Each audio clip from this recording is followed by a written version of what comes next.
Here we go.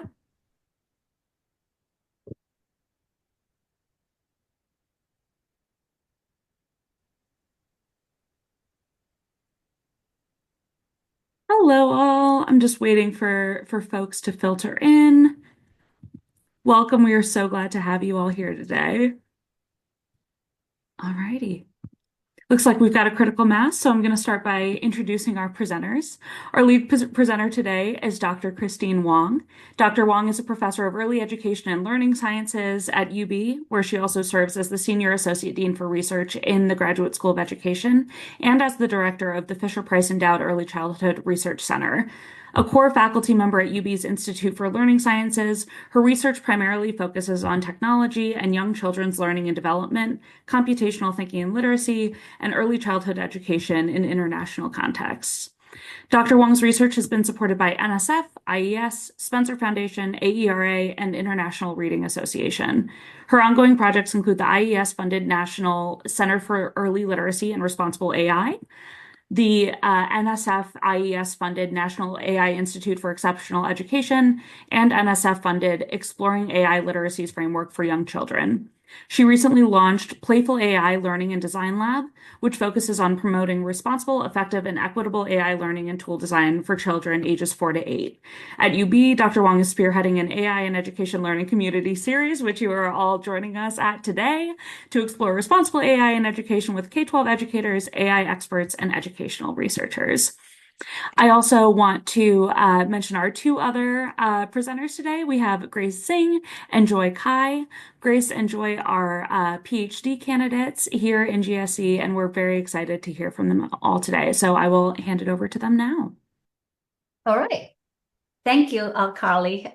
It's great to see some familiar faces and some people I don't know. So this is the last event of this series.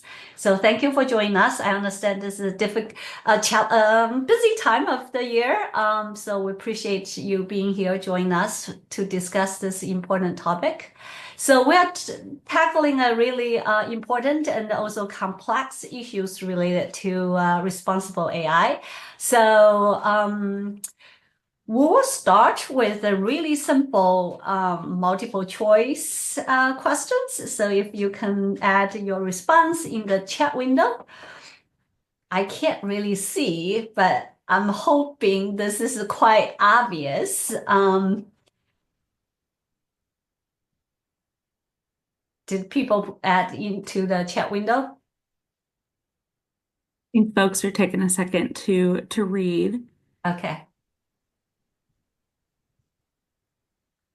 We've got some Bs. Bs pulling ahead early. Okay. Excellent. Yeah, some different answers, but mostly B, it sounds like. Right. So it is B. So it's straightforward. The B is the how normally people think about responsible AI, basically ensuring AI technology are designed, deployed, and used ethically, equitably, and transparently while minimizing harm and biases. So, but how does responsible AI mean in education? So that's really the focus of our presentation. So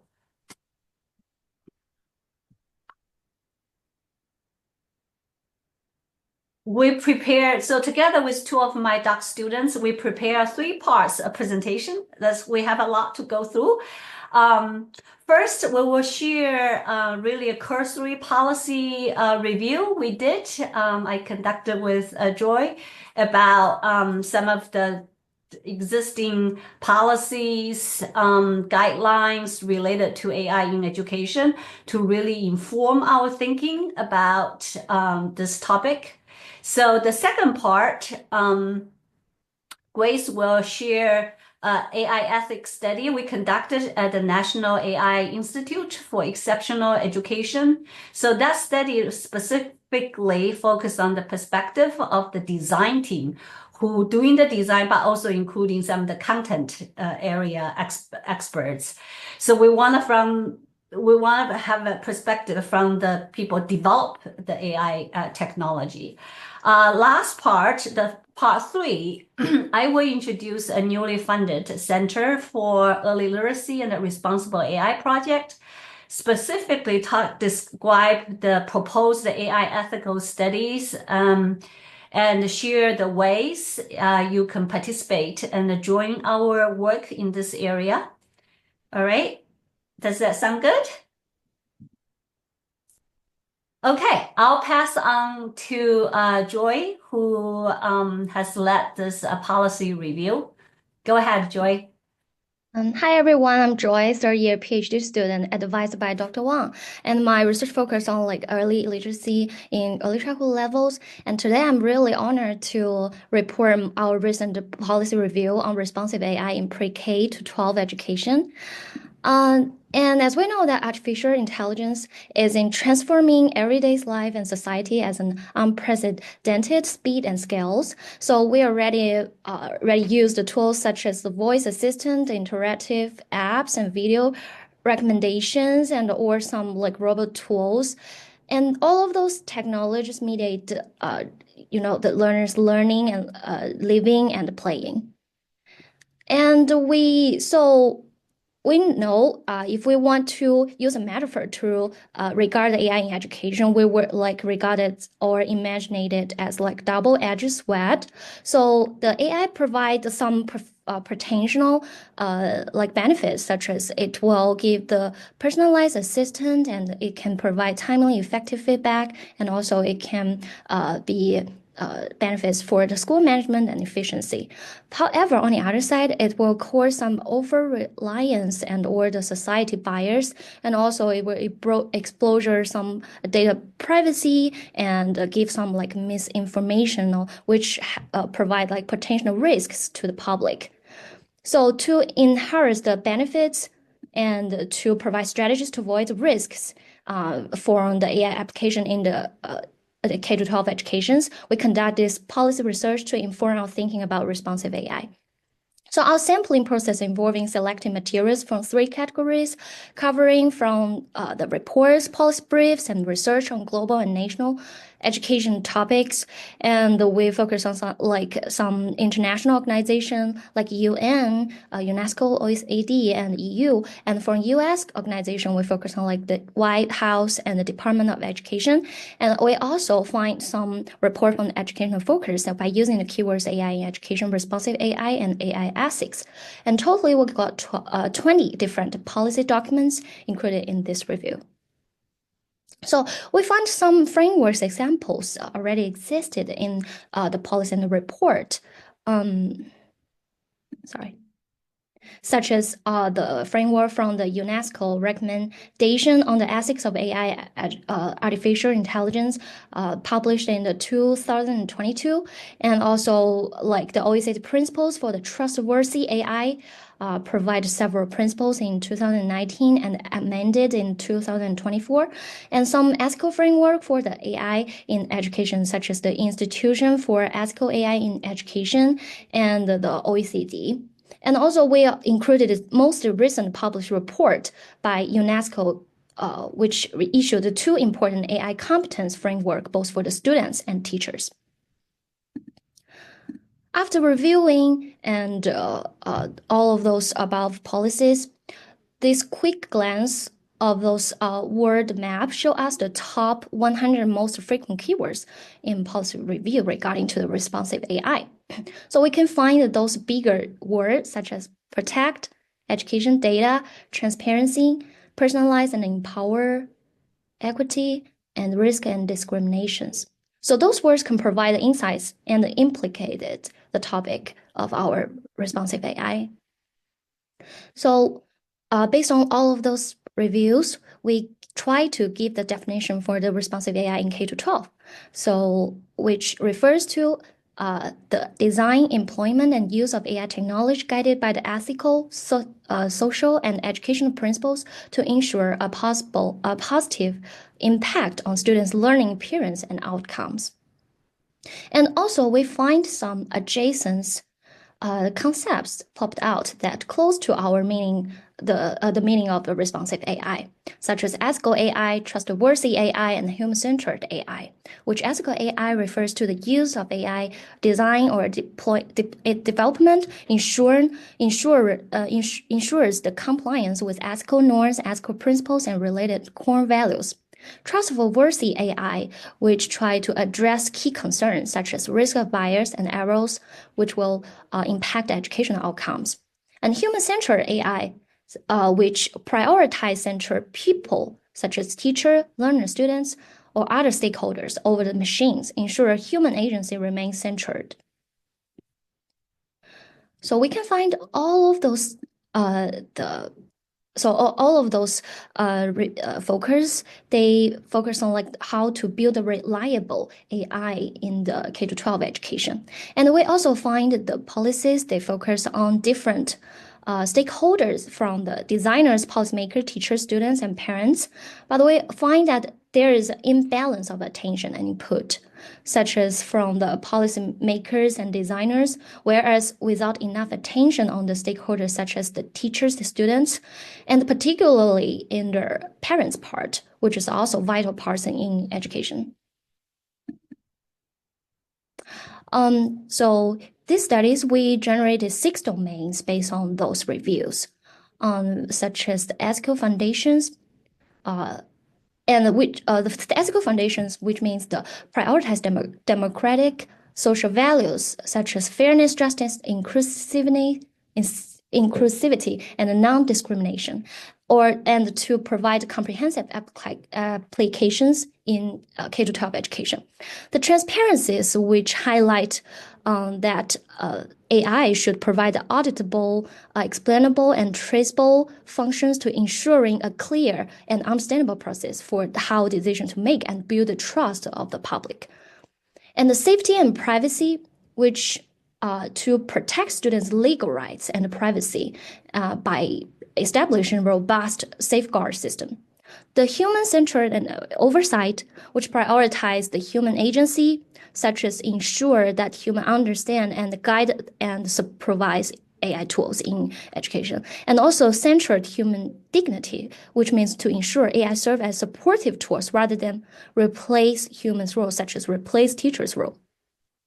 And the effectiveness and the well-beings, which means we want to enhance the positive influences of AI in K-12 education to enhance students' learning outcome by using different adaptive pedagogies such as cultural responsive way to addressing diverse educational groups of learners' needs.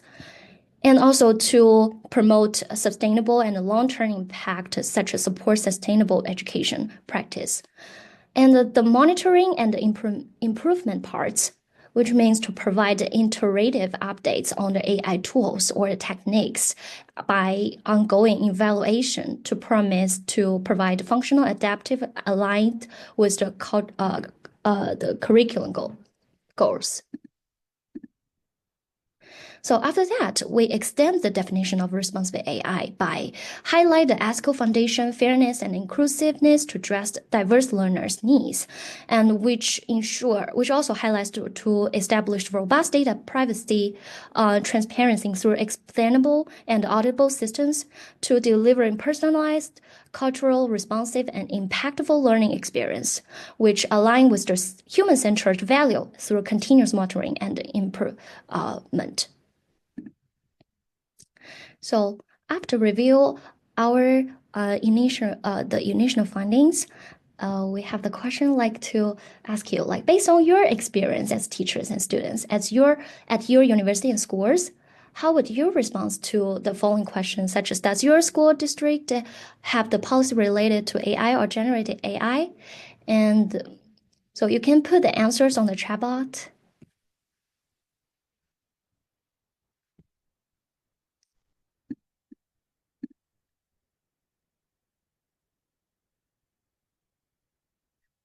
Yeah, I found the 2 and 3 people said yes and the others said no. Yeah, it seems a half and half. Oh, now B is more. Okay, and also we have C. So we can find that We can find that the action still like needed based on your answers seems like more like the answers like using the B, right? And so we suggest like in the future the functional towards to the responsive AI is needed because currently the solution on the practical levels still underwear the discussed. So we have the suggestions for the future development. Like we're not it's not like enough to get the support and efforts from the top-down approaches. The bottom-up approaches is also needed, such as from the engagement from the teachers, education, the students and parents and communities as the active stakeholders. So we highlight empowering teachers as the AI literacy facilitators, such as give the AI literacy training to equip the teachers with knowledges, and also to highlight the critical thinking as very important skills and the abilities to help teachers supervise AI application to ensure ethical use and the transparency while teaching students in how AI system work, and also position students as the active participants to center students' roles in creating meaningful solutions, such as generated the more the responsive AI tools in the future, and also to encourage students' creative critical thinking and problem solvings, like by those kind of hands-on opportunities. And also in the high level, we need to support school administrators with practical tools, such as we encourage all school levels or district to give the rules or the principles regarding to the principle to responsive AI. And also we need to encourage like the discourse between the communication between the policy and the classroom practice, such as to bridge the understanding about those policies to develop a human-centered and cultural responsive AI policies to highlight and prioritize human-centered values. And also foster multi-stakeholders in collaboration, such as to promote collaboration between the policymakers, educators, students, parents, and marginalized communities to address the systematic inequities and to ensure fair and inclusive AI integration in the K-12 education. Okay, and if you have another thoughts about what action and strategies you think are very effective to addressing responsive AI, we'd like to hear your thoughts. And you can just put your answers in the chat box as well. And thank you.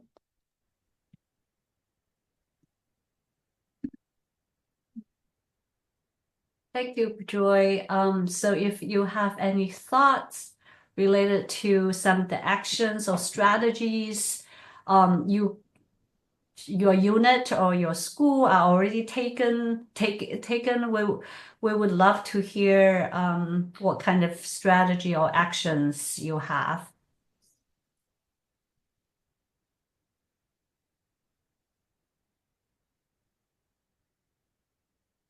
Leah mentioned open conversation with students. Brian is in Grand Island. We have purchased Kamigo with Khan Academy as a student tutor and teacher assistant for all high school students, soon for all middle school students. How did that go so far? Yeah, it's going great. We started in September. Every high school student, 9th through 12th, no matter where they are in the learning continuum, have access to Khanmigo, an artificial intelligence tutor built into Khan Academy. We started in September. It's growing by leaps and bounds. We've had a lot of professional development around it. Our teachers are incorporating it into their teaching.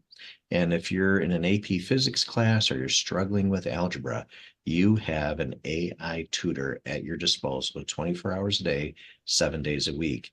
The reason why I share this is because now, if anybody watching today is a public school teacher or administrator in Erie County, you can purchase Khanmigo through Erie One BOCES. And then that purchase gets you state aid back the following year. So it's really inexpensive and it's an amazing tool. And it's a tutor. It's a tutor through Socratic conversation with the student. So it's not going to give the student the exact answer. It's going to coach the student to proficiency or mastery. And it's an assistant to the teacher. So if I am your student and you assign me a writing task and I go into Khan Academy and Khanmigo and I'm performing my writing task, but I'm secretly getting that information from ChatGPT and copying and pasting into Khanmigo, Khanmigo will tell the teacher that it took Brian Graham 3.5 seconds to write a 1,000-word essay. So the teacher is always in the know. It also has built-in modules for the teacher with regard to lesson planning and IEP or behavioral plan development and things of that nature. So it's a real assistant to the teacher and a true tutor to the student. It's very, very exciting. And it answers a lot of the questions. When you find a product like this, you know that it's going to maintain privacy, or Erie One-Bosse's, the Winnie Rick would not have approved it as a purchase. So it's going to protect student privacy. Its only bias is the data that's built into Khan Academy, which is generally pretty awesome information. So it kind of checks off a lot of those worries that I think we see in artificial intelligence. And 60 Minutes just did a big story on it about a week ago, a couple Sundays ago. So there's some information out there. I might be able to put the link in the chat for you. Thank you for sharing this, Brian. I actually met the team, the Khan Academy team who developed the Khanmigo product. We talked about the data privacy concerns. They presented as one of the Spencer Foundation's annual retreat related to AI and education. So a lot of people bring up this AI ethical concerns, talk specifically about data privacy issues.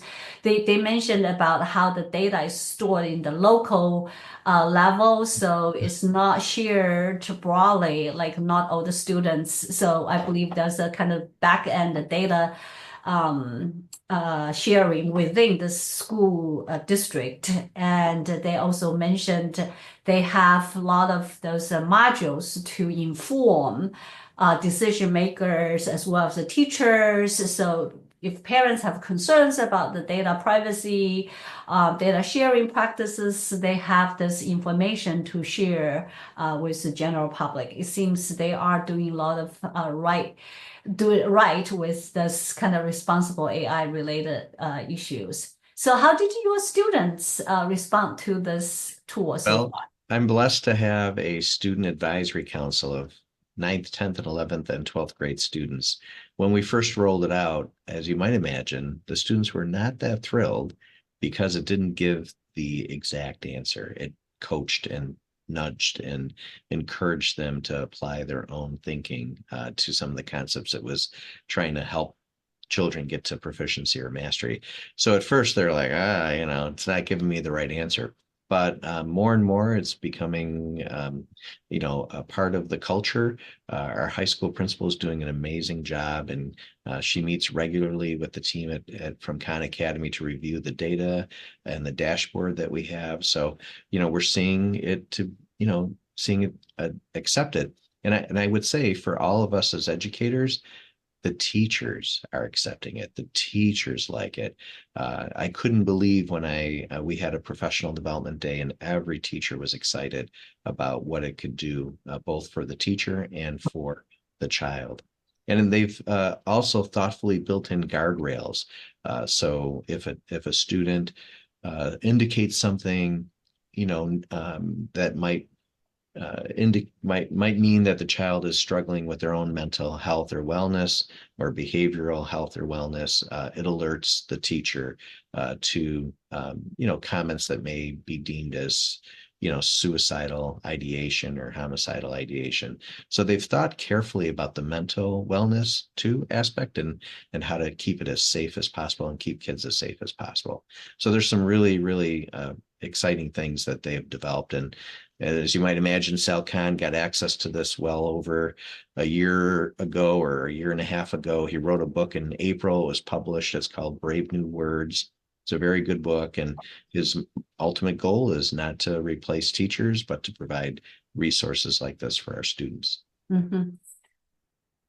Excellent. Thank you for sharing. I'll definitely get in touch to get better understanding of how this deployed and how teacher students responding to that. And also, I assume you have a team a plan in place to assess the effectiveness, how this Set the timer for 15 minutes. help a student actually learn different content areas.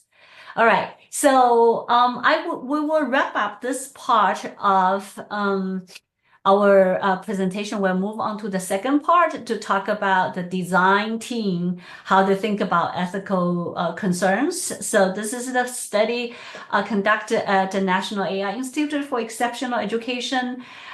This is, I'm not sure everybody have a know about this AI Institute. So I will give a very brief overview about this AI Institute. Actually, Brian is on our advisory board, and then Grace is going to present this short study. All right, so this is a 20 million 5-year project funded by NSF, and IES is one of 25 NSF-funded AI research institutes. Each of them have a 20 million budget. So among the 25, only 5 of them focus on AI and education. So this one, UB is the lead. So this project involved 9 institutions and 31 PI and co-PIs, and the UB is the lead. So the main problems, so what is the main problem we are tackling? There's 2 sides to this problem. Basically, there's a huge needs, children with the speech language challenges.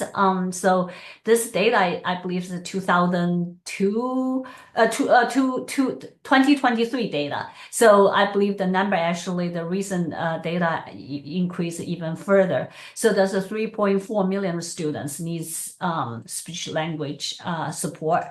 However, the speech and the speech language pathologist who is providing those kind of service and support are stretched to the limit and beyond. So basically, if you look at those 2 numbers, 61,000 SLPs, they have to serve 3.4 million children. Oh, so this is a 2021 data.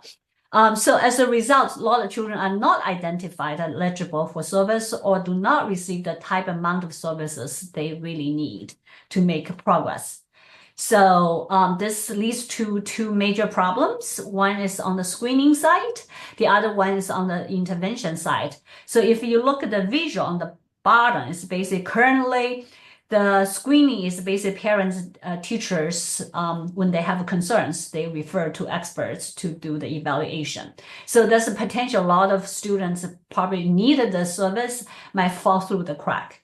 And on the other side, on the intervention side, basically given the shortage of SLPs, and a lot of them do not receive the adequate service or one-on-one kind of high quality support. So what we propose, our institute proposed the solution is try to achieve universal screening through the suites of technology we call the AI screener to make screening faster and more accurately allow the universal screening. On the intervention side, it's basically the 2 red circle. So on the right-hand side is the AI orchestrator can support the intervention, provide a more effective, more personalized support. Again, this is very important. We are not replacing SLPs. We're really trying to level up their work and amplify their work and allows a more effective way and a personalized way to support students. So this is what this AI Institute does. So in this was last year, we conducted this study. So Grace, go ahead, share this study findings. Thank you, Dr. Wang. Hi everyone, I'm Grace Xing. I'm so honored to be here to share this study published in Learning Science Conference Proceedings in 2024. And the topic is about towards productive multivocality in AI development, excavating ethics concerns among an interdisciplinary team. And can we go to the next slide? So this is a case study and was employed to investigate. Sorry about that. Was employed to investigate the ethical consideration and the challenges faced by the AI Institute for our institute. And we conduct the survey and the interview, and it happens after 5 months after its official launch, which means that we don't have the final AI products like the AI screener and the AI orchestrator, but our team members already work on it for several months. They already had the basic information about what they need to do to develop the tools. Next slide. And we sent the invitation to all the participants in the institute, and then we got 13 participants consented to participate in this study, and 6 of them are from the SLP expert learning science team. They are mostly education focused, and another 3 teams like human-centered embodiment team, multimodality learning team, and the core technology developer team. They are both focused on education and the technology side, and 4 of them are working for AI screener, and another 4 are working for AI orchestrator, and 5 of them are working for both. And our theoretical framework is using the productive multivocality raised by Susers. It highlights the dynamisms of multiple voices within the context, symbolizing the varied perspective of researchers participating in a unified discourse within specific fields. By guiding this theoretical framework, it guides us to embrace the diversity of perspective among the different disciplines and different teams. It also helps us to foster an open dialogue between each other and engage in the reflective practices as well as co-construct knowledge and the respect for the complexity comes with multiple voices. In the survey, we asked the participants to share their existing disciplinary AI experience and AI perceptions, as well as their ethical concerns of general AI to answer the first research question, which is, what are ethical concerns about AI in general across the team members' disciplines? And from the interview, we asked 6 open-ended questions to help us to identify the ethical concerns of the AI tools we are developing. To help us answer the second question, what are ethical concerns about AI, the team-targeted AI tools across the team members' discipline? And by combining these 2 answers, we are trying to answer the third question, how are these 2 types of ethical concerns related to each other? So for the data analysis, we integrated semantic analysis for the interview data and the descriptive statistics about the survey responses and also the BERT topic modeling and the word cloud. And next slide, we will show the results for the concerns about the general AI. As you can see in this table, we use numbers to represent their AI experience and the AI perception. And you can see like the first 3 teams all have rich experience with AI, while the SLP and the learning science team only have no or limited experience with AI. As one participant said here, can you click on it? They only have limited experience in this project.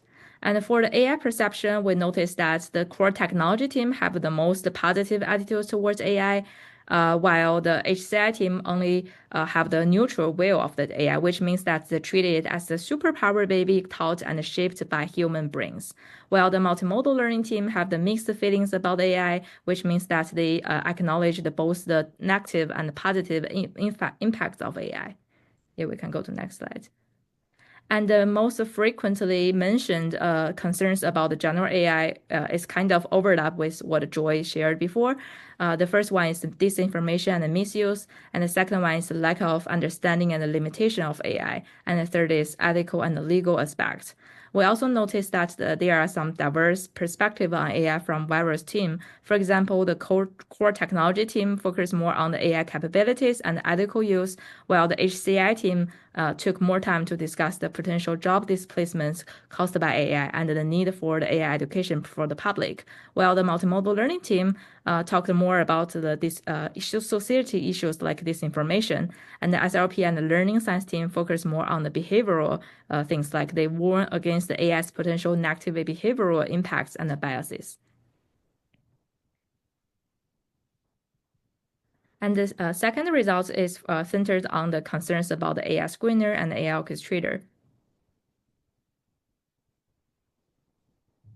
As you can see in this word cloud, it features several key terms like children, people, data, recommendation, language, concerns, privacy, and system. And the company bird topic modeling shows that the semantic interconnectedness among these subjects, and each circle has the same size, which means that we put the same importance and given equal consideration about the topic. And the common ethical concerns about the AI screener and the orchestrator are the following 4 areas. The first one focusing on the data privacy, consent, and ownership. As we introduced before, we are collecting children with special needs. So they are vulnerable groups. We emphasize that we need to protect their multimodal data, ensure data privacy and informed consent, manage data ownership as children grow, and avoid rigid AI categorizations that could limit a child's potential. And on the second hand, we are also emphasizing the human oversight and the final responsibilities. Just as we emphasized before, we think that AI should support, not replace decision-making by humans or professionals. And the third concern is about the transparency and educating about AI's limitation. It is important to have the clear communication about AI's functionality and the limitations. And the fourth ethical concern is about equity and fairness. By developing these AI tools, we are trying to ensure the equity, access, and assessment for marginalized groups, especially in language and speech assessments, to include both bilingual and multilingual children effectively. And we also noticed some distinct themes from different teams. Like for the core technology team, they specifically mentioned about the impacts for the environment.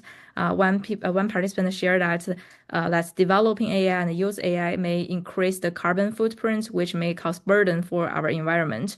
While the HCI team took more time to talk about the job displacement, but they drew a conclusion that it's just like computer revolution. It may replace some job, but it will bring more opportunities for humans to work on the higher priority levels work. And the multimodal learning team specifically mentioned about the potential misuse of AI from the teachers if they didn't if they have the bias of the results, it may cause the bad impact. And the SLP learning science team emphasized that we should have the built-in safeguards in development of the AI tools. And building on, if you click on it, building on the multivocality approach, we found that themes from different teams form a complex whole and not just isolated aspects. For example, if you click on it again, we will notice that the unrealistic expectations may cause the potential misuse of AI. And we also found that each team's unique focus on issues such as equity offers various depths and perspectives, enriching the overall comprehension of AI's impact. For example, the data like multimodal learning team and SLP learning science team both talk about the equity perspective. They are from different aspects. One from the data protection, and another one is from to minimize bias and inequities. And the third result centers on the connection between the concerns about AI in general and the specific AI tools. As this figure shows, we found that the specific concerns of AI screener and orchestrator resonate a lot with the general AI concerns, especially on the disinformation and the lack of understanding about AI's limits. However, involving in development of AI tools also mitigates some of the worries for the general AIs, like biased data and the lack of human touch or social skills. As one participant said here, my concerns are lessened by my involvement in the creation process. Understanding its mechanics provides reassurance. So on the next slide, we discussed that this optimism might arise from our emphasis on maintaining human decision-making in theoretical context and involving stakeholders in the whole development of AI tools can also help demystify AI and reduce the ethical anxieties. However, it's essential to remain vigilant about the potential confirmation biases that these positive attitudes might introduce and avoid assuming we need only worry about the general AI ethical concerns and not those specific to one's own team's creations. And for the implication, if we go to next slide. Based on the funding, we strongly advocate for the increased transparency in AI mechanisms and specialized training for the workforce and proactive bias reduction, as well as the stringent data protection and the acknowledgement of AI's ecological footprint and the deeper public comprehension of AI's capability and boundaries. And the implication of this study highlights the essential role of multivocality in AI development, advocating for a collaborative interdisciplinary approach that embraces diverse ethical perspectives to ensure responsible and equitable integration of AI technologies. Thank you. I will hand over to Dr. Wang.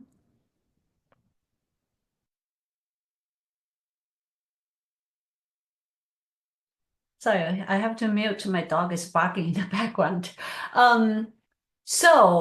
This is study Grace just shared is this is the first phase of our ethical study. So we'll continue study this team's concerns and their practices related to design. So we just designed the second phase of the survey to look at it now, because since this is when did we collect this part of data? You said 5 months into later last year, right? So it has been almost a year now. So we want to track how the team evolves in terms of understanding about the tools, the functionality that we are developing, now connecting more closely to the end user, right? The SLPs, the students receive this kind of interventions. So we'll continue track to understand how can we best address this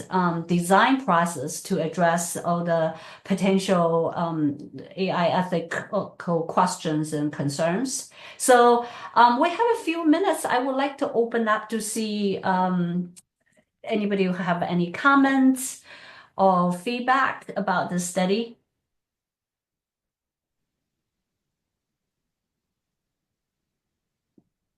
Actually, I have a question. Yeah, go ahead. I'm Kathy Beaton. I'm a doctoral student in the LAI program.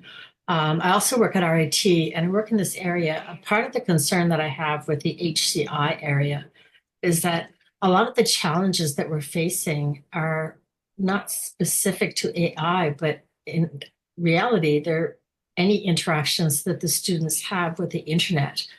So it's really exciting to see us putting a lot of effort into AI.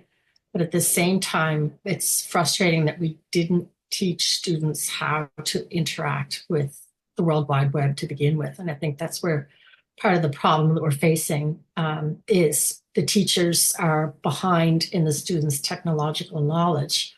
Brian, the grant that you were mentioning, the Khan Academy that you were mentioning, is something that we face with Turnitin.com or students submitting work. In a process that's supposed to be preventing problems, but the teams are so quickly learning how to bypass these problems. How do you feel that could be addressed? Yeah. Oh, I love that. And I was kind of trying to address that in the chat. So if you don't mind, I just want to say when I was in high school in the 1980s, I would go to Walden Bookstore. And do you know what they had in Walden Bookstore? They had a nice carousel of booklets called Cliff Notes. Does anybody remember Cliff Notes? Yes. Okay. So back in the 80s, there were Cliff Notes. And then as we accelerate time, we had Spark Notes, which was basically Cliff Notes on steroids through the web. And then after SparkNotes, you had Wikipedia and you had Google and blah, blah, blah. So personally, I think the transformative nature of how AI is just everywhere, right? When I got involved a couple of years ago with the Institute for Exceptional Education, ChatGPT was already being integrated into Snapchat. So children who had Snapchat already had access to AI well before we even knew that was happening. So the point I'm trying to make is that I think that the way it transforms teaching and learning is how we assess learning. And so let's pretend AI didn't exist and I gave you as my teacher a report that I got from Cliff Notes. How would you know that, right? And fast forward to SparkNotes. How would you know that? And then fast forward to whatever. We have tools like Turnitin. I'm sure they have an AI, thing that they're developing to try to capture some of this stuff. But let's not just stop there. Let's not just stop at the essay or the term paper or the thesis, right? Can the person stand up and show us through performance-based assessments, authentic assessments, that they understand, even if they grab the information from multiple AI sources or non-AI sources? Do they understand the content? And how can we measure that? How do we transform the way we measure things as opposed to just turn it in, right? And so I think that's where we're headed in the future of education.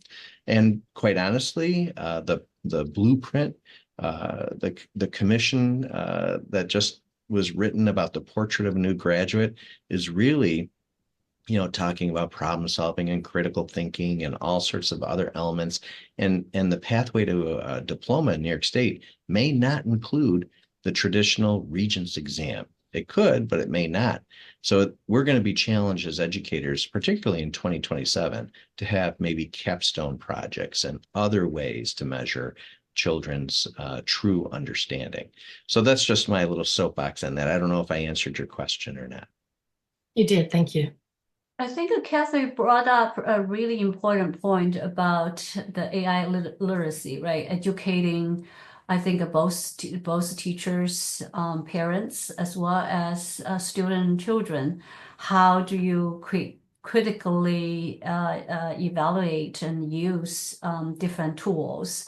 And I think Brian's example really illustrated the challenge is not just in the instructional context, right? Connecting to assessment, connecting to what kind of skills is the most important. I do feel this is when we talk about revolution, people keep saying, well, we have seen this kind of claim before, but I feel like this time we really need to change how we do business, right? The business as usual is just not going to cut it.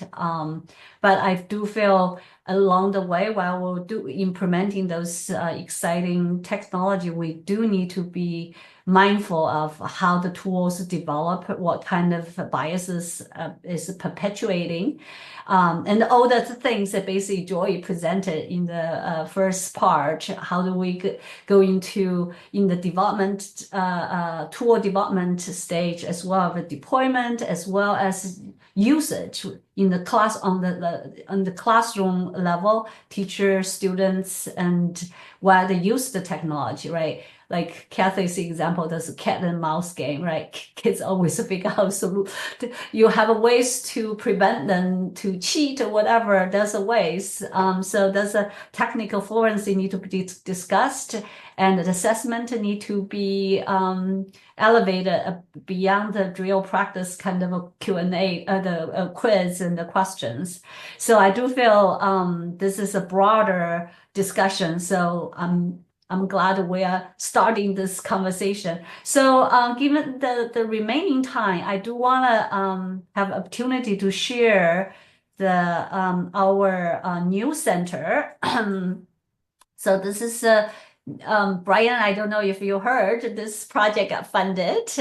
This is funded by IES. It's a $10 million dollars Love it. That's center. fantastic.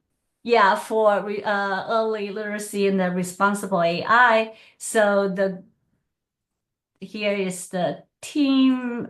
So I'm the lead. UB is the lead, and then we have 6 institutions, 10 PI co-PIs. So we organize our work in this 4 main areas: that AI thrust, early literacies thrust, and then we have a specific team to look at AI ethics. How do we make sure we develop the right way to developing the tools, deploying the tools. We also have learning sciences team to guide us, testing these tools efficacy. So here's the 6 institutions involved in this project. So the purpose of this center is to harness the transformative power of generative AI to innovate K-2 beginning reading materials and support specifically independent reading in the classroom instruction context. So the center has 3 main goals. The first goal is to enhance the foundational literacy skills, including phonics, word recognition, fluency, and comprehension. The second goal is to provide targeted support for culturally, linguistically diverse students. Lastly, our goal is to establish a national leadership on responsible AI use in early literacy through dissemination, outreach, and capacity building activities. So what's the main problem we're tackling? So basically, in the US, there's a really critical needs for improving foundational literacy skills because early reading success strongly predicts later academic achievement and the school success. Unfortunately, only 33% of US 4th graders achieve reading proficiency. This is based on 2022 statistics. And I believe this situation definitely worsened during the COVID.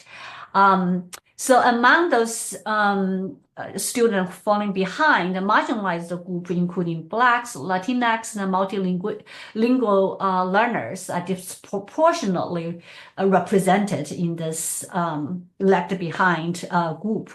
So one of the main challenges we identify is really in the classroom early literacy instructions. There's a lack of effective materials and lack of those personalized support for sustained independent reading in the classroom. You know, every literacy classroom, there's a the independent reading block time. That's the time really students can use the personalized support.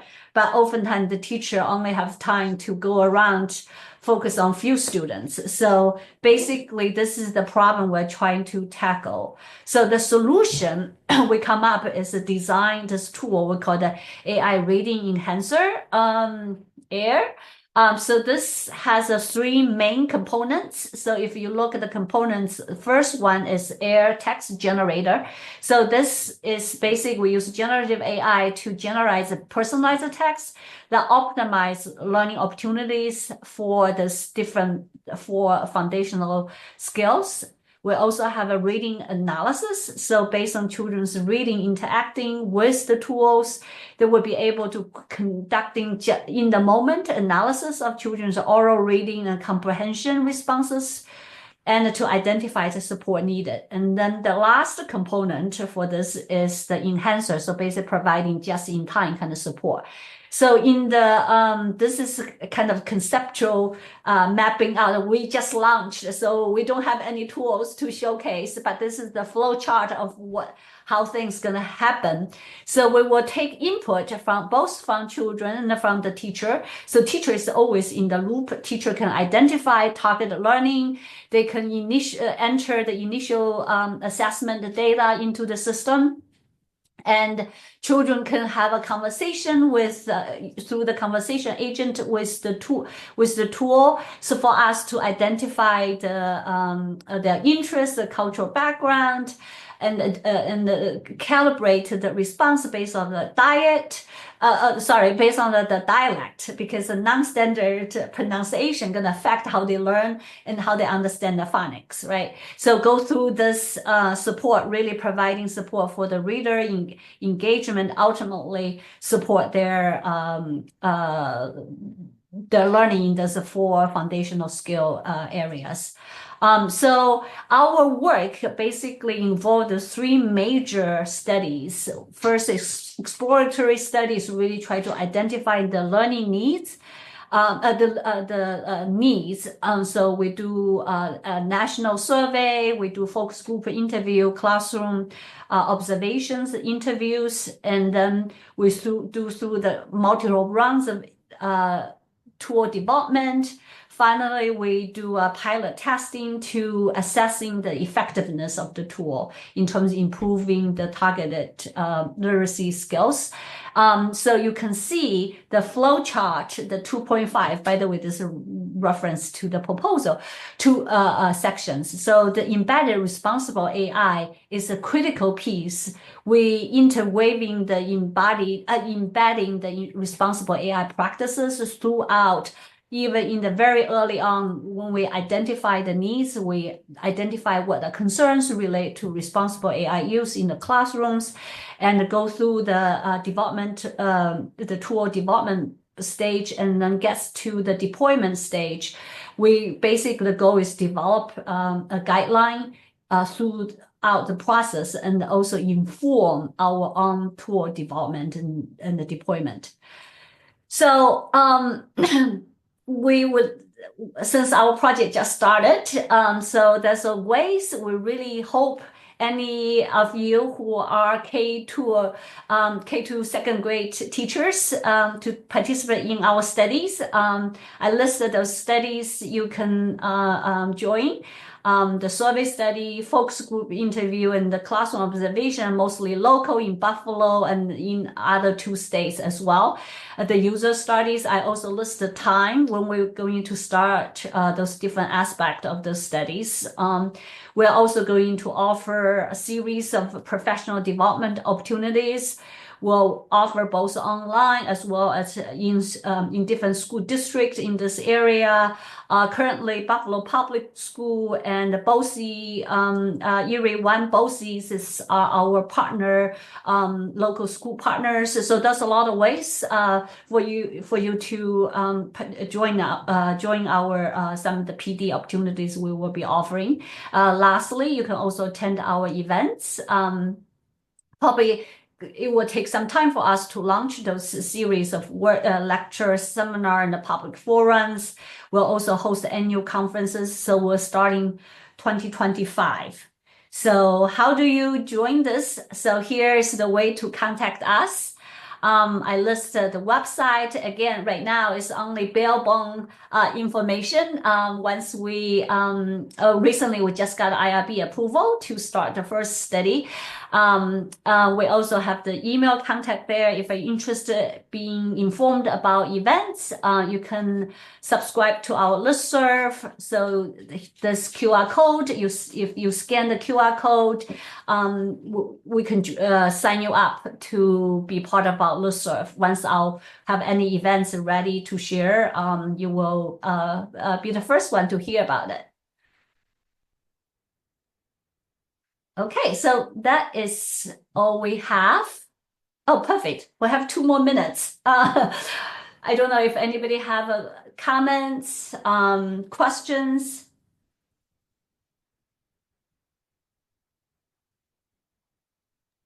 Christine, this is super exciting. Count Grand Island in to help in any way. I think this is amazing work, and the research will be outstanding, and whatever is developed after that can only benefit our children. So well done. Thank you, Brian. I will reach out.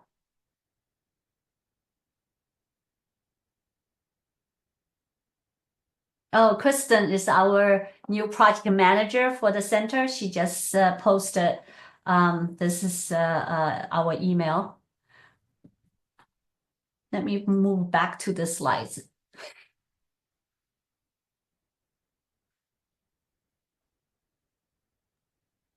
Alrighty. If we don't have any further immediate questions, I'm going to go ahead and stop the recording.